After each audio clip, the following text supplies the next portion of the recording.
Amazon दुनिया की सबसे रहस्यमयी जगह है। यहाँ पर कई ऐसे रहस्य हैं जिससे आज तक पर्दा नहीं उठ पाया है। लावा की तरह खोलती नदी से लेकर हाथी को खा जाने जितने बड़े एनाकोंडा तक, और यहाँ ऐसे भी पेड़ हैं जो कि चलते हैं। क्या ये सब सच है या बस एक दंत कथा? हम आपको यही बताने वाले हैं, तो चलिए 5 मिनट में आपको अमेज़न के जंगल का सैर कराते हैं। बस आप इस जंगल में घूम न हो जाइएगा। Number 6, boiling water. अगर आप कभी अमेज़न जंगल में जाते हैं और आपके सामने कोई नदी दिखती है तो तुरंत उसके पास मत चले जाना या फिर डायरेक्ट उसके अंदर कूद मत जाना, क्योंकि इसके बाद आप पानी के बाहर नहीं बल्कि सीधा इस धरती से बाहर निकलेंगे, यानी कि यमराज के पास। क्योंकि अमेज़न जंगल के अंदर कई ऐसी नदियां हैं जो कि उबलते पानी के साथ बहती है। इसके अंदर पानी का तापमान आमतौर पर 45 डिग्री सेल्सियस जितना होता है और दिन में कई वक्त ये तापमान बढ़कर 110 डिग्री सेल्सियस जितना भी पहुंच जाता है, यानी कि इतना ज्यादा है कि एक बार आप इसके अंदर जाएंगे तो कभी भी बाहर नहीं आ पाएंगे। ये सीधा आपके शरीर को 3rd डिग्री जला देगा। और उसके बाद क्या होगा ये बात तो आप जानते ही हैं। वैसे तो ये पानी इतना ज्यादा गर्म क्यों होता है, इसके बारे में रिसर्च चल रही है। कुछ लोगों का मानना है कि ये बिल्कुल किसी हॉट स्प्रिंग जैसा है, लेकिन किसी भी हॉट स्प्रिंग में इतना ज्यादा गर्म पानी नहीं आता। तो आखिर अमेज़न की नदी में ही इतना ज्यादा गर्म पानी क्यों आता है, ये तो पूरी तरीके से रिसर्च करने के बाद ही पता चलेगा। वैसे कई लोग इस नदी के बाजू में रखे पत्थरों के ऊपर अंडे भी भगा देते हैं।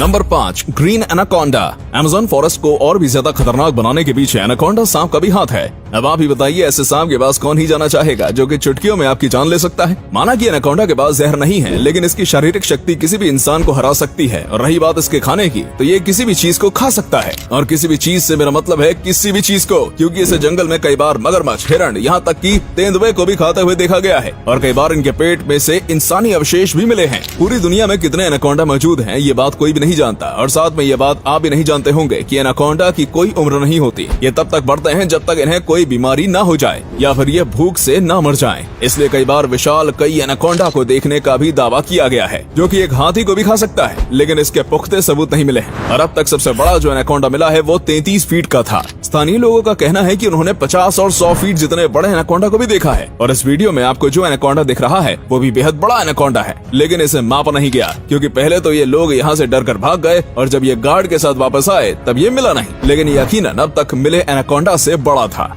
Number 4, strange geoglyphs. अगर आप अमेज़न जंगल को ऊपर से देखेंगे तो आपको कई ऐसी चीजें दिखेंगी जिसे देखने के बाद आपको यकीन नहीं होगा। जैसे कि पूरे अमेज़न जंगल में कई ऐसे अजीबोगरीब पैटर्न्स बने हुए हैं जिन्हें बस ऊपर से ही देखा जा सकता है। इन पैटर्न्स को बनाने के लिए जमीन पर कई प्रकार की लाइनें की गई हैं। यहाँ तक कि कई जगह पर तो अजीबोगरीब शेप्स के पत्थर भी रखे गए हैं। अब इन सब चीजों को क्यों और कैसे बनाया गया था, ये सब आज तक रहस्य बना हुआ है। इसे बनाने के पीछे का सबसे पहला निशाना एलियंस को बनाया जाता है। कहा जाता है कि एलियंस ने ही किसी न किसी वजह से इसको बनाया होगा, क्योंकि दुनिया के कई कोनों में से ऐसी कई चीजें देखने को मिलती हैं, जैसे कि नाज़का लाइंस जो कि पेरू में है। और कुछ का मानना है कि इस तरीके से एलियंस आपस में बातें किया करते थे। और वैज्ञानिकों ने कहा है कि हो सकता है ये सब चीजें अमेज़न के जंगल में रहने वाले आदिवासियों ने बनाए हों। जैसा कि आज के वक्त में मनोरंजन के लिए कई सारी चीजें मौजूद हैं, लेकिन उस वक्त ऐसा कुछ नहीं हुआ करता था, इसलिए कहा जाता है कि ये सब उन्होंने अपने मनोरंजन के लिए किया होगा। लेकिन वहीं पर आखिर इन्होंने उन चीजों को बनाया कैसे, क्योंकि बिना किसी मॉडर्न टूल के इंसानों के लिए इसे बनाना इम्पॉसिबल है। नंबर 3, पोटू। अच्छा, अभी आपको कोई पक्षी दिख रहा है? शायद नहीं दिख रहा होगा,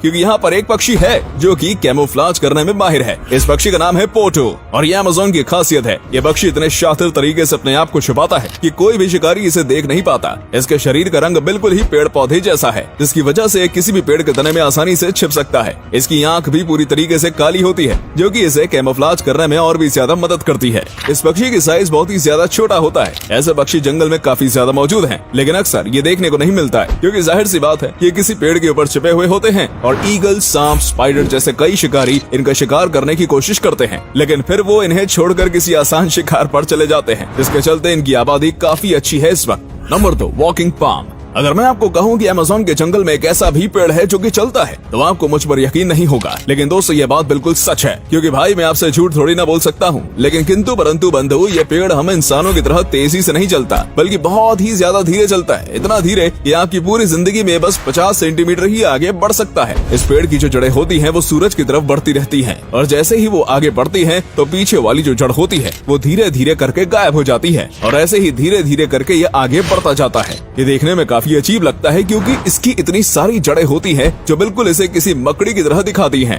इस तरीके से जड़ों वाला शायद दुनिया में ये इकलौता पेड़ होगा और ये पेड़ चल सकता है वो तो एक अलग ही कहानी है। Number 1, plastic eating fungus. दोस्तों, हाल ही में येल यूनिवर्सिटी की एक प्रिया आनंद नाम की लड़की ने अमेज़न के जंगल में से एक ऐसा फंगस ढूंढा है जो कि अब इंसानों की सबसे बड़ी समस्या यानी कि प्लास्टिक को खत्म कर सकता है। जी हाँ, आपने बिल्कुल सही सुना। इस लड़की ने इस फंगस के करीब 60 सैंपल लिए थे और उसके ऊपर वो कई रिसर्च कर रही थी और इसी बीच पता चला कि ये जो फंगस है ये प्लास्टिक को खा सकता है और इसे डाइजेस्ट भी कर सकता है, यानी कि वो पूरी तरीके से प्लास्टिक को नष्ट कर सकता है। साथ ही में ये बहुत ही ज्यादा कम ऑक्सीजन की मात्रा में भी आराम से उग सकते हैं, इसलिए अगर ये पानी के अंदर भी उगाया जाएगा तो फिर ये आराम से पानी के अंदर भी रह पाएंगे और ऐसा करके पानी के अंदर के प्लास्टिक को और जमीन के प्लास्टिक को खत्म किया जा सकता है।